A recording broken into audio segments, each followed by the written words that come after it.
Siliguri corridor চওড়া করো, বাংলাদেশের রংপুর বিভাগ দখল করো, চিন্তা করেন কি হইতেছে। আর আমগারে সরকার বসে বসে আঙুল চুষিচ্ছে। আগে বুঝে নেই চিকেন নেক জিনিসটা আসলে কি, শিলিগুড়ি করিডোরটা কি আগে শুনিছেন, তাও আবার বলি, শুনলে তো অসুবিধা নাই। এটা দেশে একটু দেখান ম্যাপে, ইন্ডিয়ার উত্তর পূর্বের 8টা রাজ্য, আসাম, মেঘালয়, ত্রিপুরা, মণিপুর, মিজোরাম, নাগাল্যান্ড, অরুণাচল, সিকিম, এই পুরা অঞ্চল মূল ভারতের সাথে জোড়া লাগানো আছে এটা সরু গলার মতো জমি দিয়া। নাম শিলিগুড়ি করিডোর বা চিকেন নেক, ডাক নাম হইতেছে চিকেন নেক, মুরগির গলার মতো আর কি। কত সরু জানেন?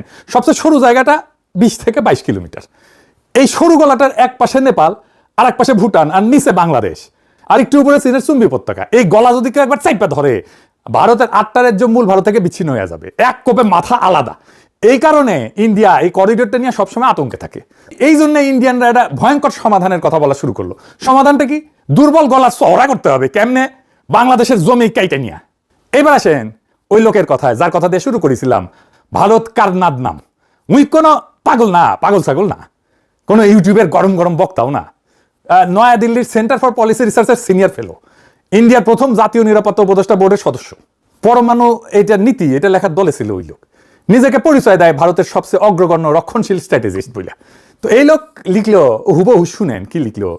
ওই লিখলো, ইন্ডিয়ার উচিত সামরিকভাবে বাংলাদেশের রংপুর বিভাগটা সিনায় নেওয়া আর সীমান্তটা সোজা করে ফেলা, বালুরঘাট গাইবান্ধার রেখা বরাবর। ওই রেখাটা মনে রাখেন, ওই জায়গায় ফিরে আসবো।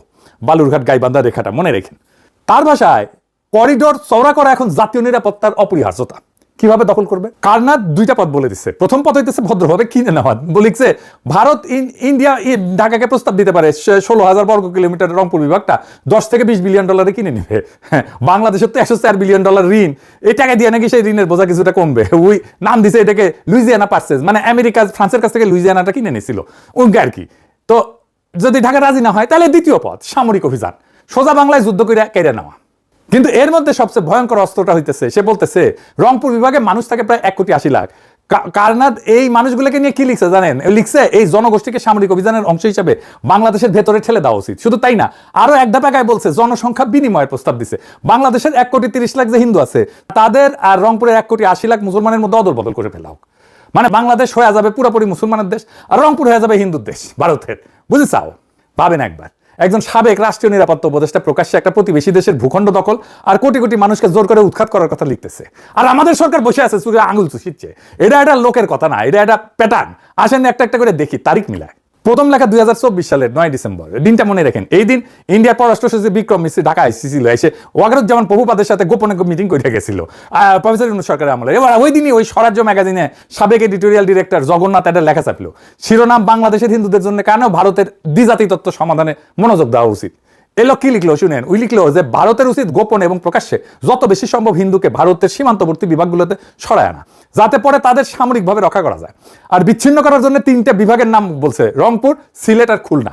আর শেষে লিখলো সবচেয়ে সরাসরি, ওই লিখলো যে ইন্ডিয়াকে বাংলাদেশের জন্য দ্বিজাতি তত্ত্ব সমাধান মেনে নিতে হবে, যেখানে দেশের একটা অংশ রাজনৈতিক চুক্তির মাধ্যমে অথবা জোর কইরা কেটে নিয়ে বাংলাদেশের হিন্দুদের বসানো হবে। জোর কইরা, বাই ফোর্স লিখছে। শব্দটা ওর নিজের লেখা, আমি যোগ করি নাই। এইবার দ্বিতীয় লেখা 2025 সালের 1 এপ্রিল, 1 এপ্রিল। এইবার আসে আরো ভয়ঙ্কর জিনিস। একই ম্যাগাজিন, লেখক হইতেছে জয়দীপ মজুমদার, শিরোনাম বাংলাদেশের হিন্দুদের জন্য একটা হোমল্যান্ড খোদাই করা। আর এটা মতামত না, এটা একটা ধাপে ধাপে পরিকল্পনা দিচ্ছে। কলে পরিকল্পনা প্রায় একটা অপারেশনের নকশা। লক্ষ্য কি?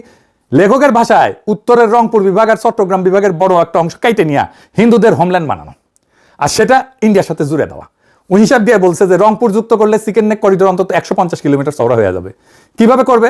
একটা ধাপ লিখে দিছে, শুনেন, কারণ এটা গুরুত্বপূর্ণ। কি কি সেই ধাপ?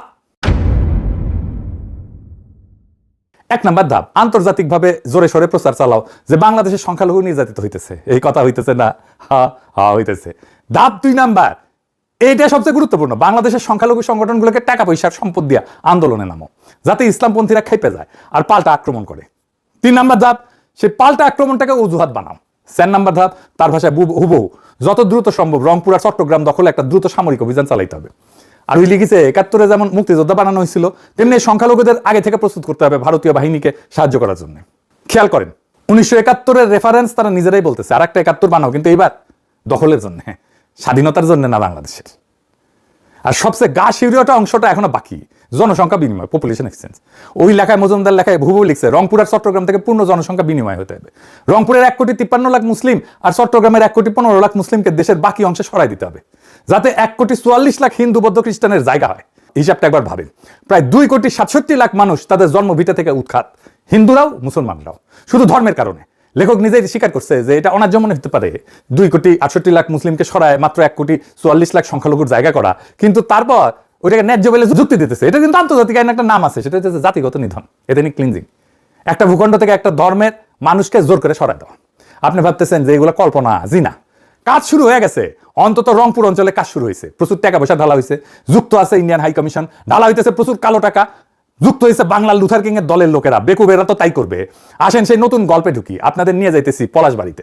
এডিটর সাহেব গুগল ম্যাপে পলাশবাড়ির জায়গাটা দেখান। দেখেছেন একেবারে বাংলাদেশ ম্যাপের সরু অংশটার মধ্যখানে, তাই না? ও ছিল না বালুরঘাট গাইবান্ধা রেখা, ওইটা যদি রংপুর কাইটে নিতে হয় তাদের দাদাদের পরিকল্পনা অনুসারে, তাহলে এটাই মোক্ষম জায়গা যেখানে আপনার এটা ভালো হোল লাগবে। আচ্ছা আসেন আপনাদের এই জায়গার একটা অংশে নিয়ে যাই।